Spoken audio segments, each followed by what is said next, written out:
Secreción. Cerca de 20 millones de norteamericanos desarrollan úlcera al menos una vez en sus vidas. Las úlceras afectan cerca de 4 millones de personas cada año, más de 40.000 se someten a cirugía por presentar síntomas persistentes y discapacitantes y cerca de 6.000 personas mueren por año por complicaciones relacionadas con esta enfermedad. Las úlceras se desarrollan a cualquier edad, pero son más raras en los jóvenes y afectan sobre todo a la población laboralmente activa, entre los 30 y 50 años. En este capítulo se describe la fisiología de la secreción ácida gástrica, con algunos detalles sobre las bases cronobiológicas de la amplia terapéutica disponible para su inhibición, así como las bases de la secreción salival y biliopancreática. Secreción salival. Las glándulas productoras de saliva en el hombre son en mayor medida 3. 1. Parótida. 2. Submaxilares. 3. Sublinguales. Esas glándulas producen entre 1 y 1,5 litros de saliva por día. Durante el reposo digestivo la mayor parte de la saliva la forman las glándulas submaxilares, y durante las comidas las parótidas. Las glándulas salivales están constituidas por acinos, cuyos productos se vuelcan a la luz de estas estructuras y drenan a través de conductos intercalares. Estos confluyen para formar conductos de mayor calibre hasta desembocar en uno solo de mayor tamaño que drena todo el material de la glándula, figura 32.1. La secreción primaria es un líquido isotónico con el plasma, y es probable que la hipotonicidad del producto final sea consecuencia de la impermeabilidad al agua de las células de los conductos, a través de los cuales se producen movimientos de solutos. Las glándulas submaxilares y sublinguales producen gran cantidad de mucinas que sirven sobre todo para la lubricación del alimento para facilitar su deglución.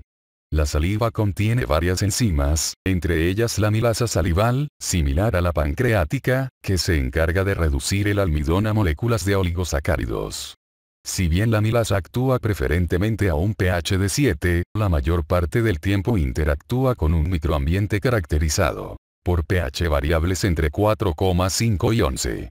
Solo cuando llega al estómago y el pH es menor que 4, la amilasa deja de actuar. Las glándulas salivales poseen un elevado flujo sanguíneo que se encuentra en relación directa con la capacidad de secreción de saliva, que en el hombre es de 1 mililitro por gramo de tejido por minuto. La composición final de la saliva es hipotónica con respecto al plasma, ya que las concentraciones de cloro y sodio son inferiores. La tonicidad de la saliva varía con la velocidad de secreción. Es mayor cuanto más veloz se realice la secreción de saliva. Los conductos de drenaje de los diferentes acinos son responsables de la mayor parte de la secreción de ion potasio y bicarbonato, y responden a los agonistas colinérgicos y adrenérgicos, figura 32.2. Las células acinares poseen gránulos de zimógeno que contiene amilasa salival. La estimulación parasimpática aumenta la secreción de amilasa salival y de mucinas. Esto activa los mecanismos de transporte del epitelio ductal y aumenta el flujo sanguíneo hacia las glándulas salivales. La estimulación simpática estimula la secreción de saliva rica en amilasa, ion potasio y bicarbonato, contrae los vasos sanguíneos y reduce el aporte de sangre a la glándula. Estómago. El estómago no es necesario para mantener la vida, sin embargo, tiene un número importante de funciones. En primer lugar, sirve como reservorio transitorio después de la ingestión de alimentos. Su función de almacenamiento en el hombre es muy pequeña comparada con el estómago de los rumiantes, que poseen un sistema multicameral, donde los alimentos luego de ingeridos se almacenan en forma transitoria en la panza, luego se regurgitan a la cavidad oral, mientras se encuentran pastando, y luego se mastican, pasando de manera sucesiva por la redecilla, el libro y el cuajar. La musculatura del estómago proximal en el hombre tiene la capacidad de relajarse con la llegada del primer alimento, lo que denominamos relajación receptiva refleja, que está mediada por los nervios vagos. Esto hace que los alimentos penetren en la cámara gástrica con un aumento mínimo de la presión intraluminal. Esta capacidad para relajarse permite la ingestión de gran cantidad de comida en lapsos más o menos breves, seguidos por el aporte de nutrientes hacia el intestino delgado en las horas siguientes. En los seres humanos los sólidos son triturados por la parte distal del estómago en fragmentos menores de 2 milímetros para atravesar el píloro e ingresar en el duodeno. El estómago se divide en cardias, fundus, que es una zona situada a la izquierda del cardias como un abultamiento en forma de cúpula, cuerpo y píloro. Los gastroenterólogos denominan región fúndica la zona comprendida por el fundus y el cuerpo. Tiene dos bordes, el izquierdo convexo llamado curvatura mayor, y el borde derecho, cóncavo, llamado curvatura menor, figura 32.3. El epitelio plano estratificado protector del esófago se transforma con rapidez en un epitelio cilíndrico alto en el nivel del cardias. La porción apical del epitelio está ocupada por mucígeno, que es el precursor intracelular del moco, que desempeña un papel importante en la lubricación del epitelio y en la formación de una barrera que lo protege de la agresión de sustancias ingeridas y del ácido y las enzimas de las secreciones gástricas. En el nivel del cardias hay glándulas denominadas cardíacas, formadas por células mucosas y algunas células endocrinas que liberan gastrina. En el fundus y el cuerpo gástricos se encuentran las denominadas glándulas gástricas u oxínticas, del griego oxis, ácido, formadas por 4 tipos celulares. 1. Células mucosas. 2. Células principales o simogénicas. 3. Células parietales u oxínticas. 4. Células endocrinas. Las células mucosas ubicadas entre las parietales segregan moco. Presentan microvellosidades cortas, que tienen un glucocálix peludo. Las células parietales, figura 32.4, son el tipo celular más distintivo de la mucosa gástrica. Son células piramidales de alrededor de 25 micrómetros de diámetro, tienen base ancha y un citoplasma que se tiñe con firmeza con eosina. Su característica más sobresaliente es la invaginación canalicular tortuosa de la superficie apical que puede llegar a rodear el núcleo y extenderse hasta cerca de la lámina basal. Pero no se trata de un canal intracelular sino de un canal secretor. La presencia de ácido clorhídrico se detecta por primera vez en el estómago fetal a medida que las células parietales aparecen y se diferencian. La célula parietal también segrega el factor intrínseco, una sustancia necesaria para la absorción de la vitamina B12 en el nivel del ileón. Las células principales se encuentran en mayor medida en el cuerpo gástrico, y son responsables de la secreción de pepsinógeno, luego activado para formar pepsina, una enzima digestiva. Las células endocrinas, antes llamadas por sus tinciones células argentafines o enterocromafines, por ser similares a las de la médula suprarrenal, segregan serotonina, células S, histamina, células SL, y gastrina, células G. Tienen citoplasma granular y, aunque la presencia de esas células la comunicó por primera vez Heidenhain en 1870, el honor de su descubrimiento se le suele asignar a Kulczycki, de ahí que con frecuencia se denominen células de Kulczycki, figura 32.5. Secreción de ácido clorhídrico. La secreción de ácido clorhídrico es uno de los procesos secretores más importantes en la fisiología humana. Diversos ligandos interactúan con receptores específicos de la superficie de la célula parietal e inician un influjo de información que llega hasta procesos relacionados con vías de transducción dentro del núcleo de estas células. Como en la mayoría de los procesos biológicos, hay patrones rítmicos biológicos asociados con la secreción ácida gástrica, que hacen que la secreción ácida máxima, el dolor por enfermedad ulcerosa y la perforación de las úlceras gástricas y duodenales sean más comunes durante la noche, entre las 18 horas y la 1 hora, razón por la cual la mayoría de los fármacos que inhiben la secreción ácida deben emplearse antes del reposo nocturno. La concentración de H en el jugo gástrico es de algo más de 1000 millones de veces superior con respecto a la registrada en las células y en la sangre. Se indicó que la secreción de 1 milimolar por hora de HCl requiere la actividad conjunta de 50 millones de células parietales y el consumo de 1580 calorías por litro de secreción. Esta energía se genera por medio del metabolismo aerobio de la misma célula parietal, e involucra la formación de uniones de alta energía, con la función de la ATPasa, sodio-potasio y de una ATPasa-potasio que no se encuentra en otras células. La regulación de la secreción ácida refleja un equilibrio de quimiotransmisores liberados desde la mucosa gástrica por varias vías que median mecanismos inhibidores y estimuladores.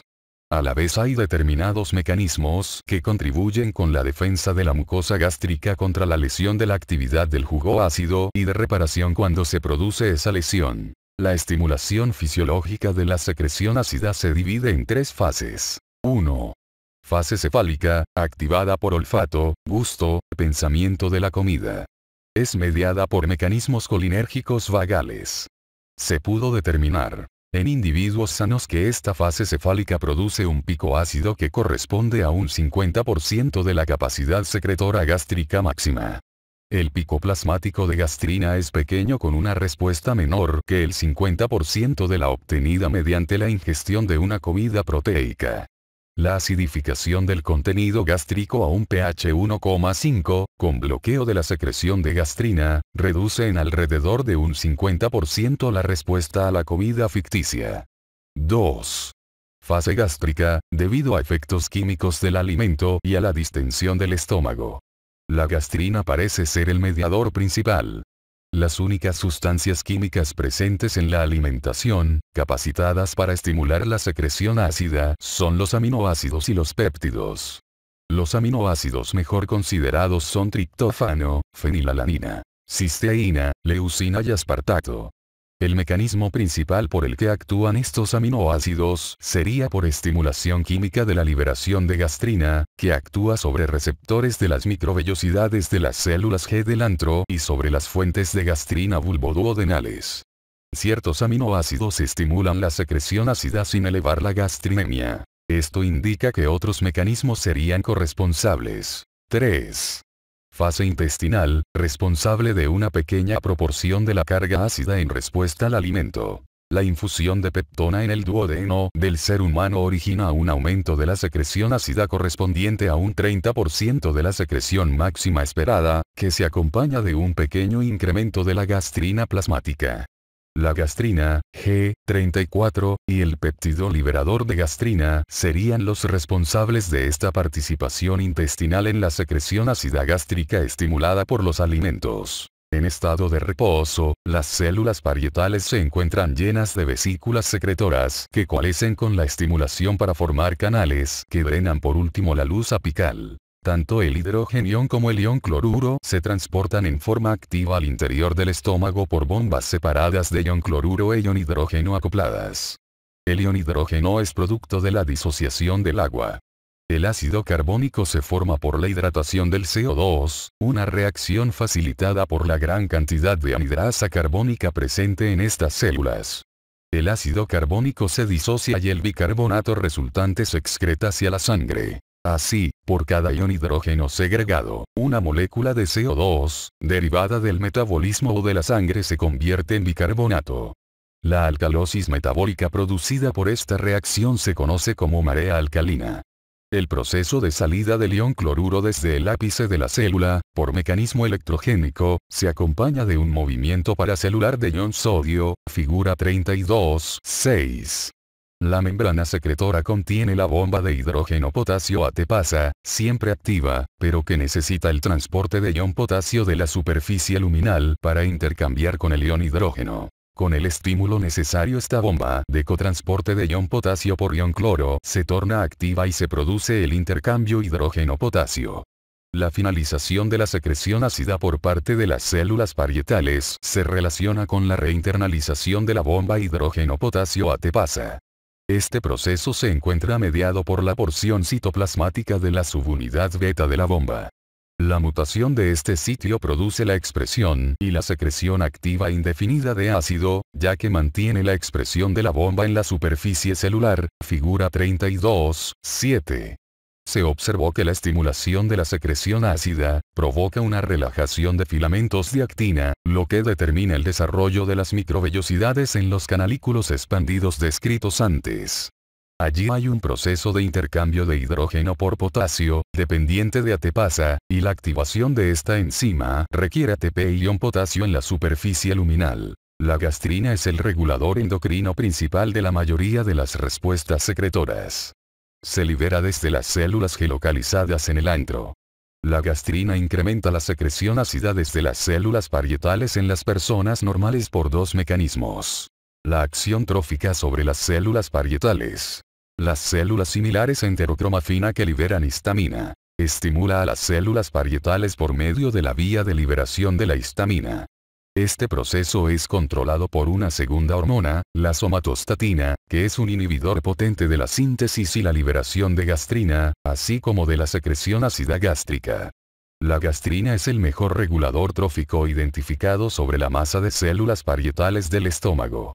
Esta relación se pone en evidencia por la presencia de hipertrofia gástrica en pacientes con gastrinomas, tumores que liberan gastrina, debido a la exposición crónica a niveles elevados de gastrina y atrofia de las células parietales con la antrectomía, que disminuye los niveles de gastrina, figura 32.8.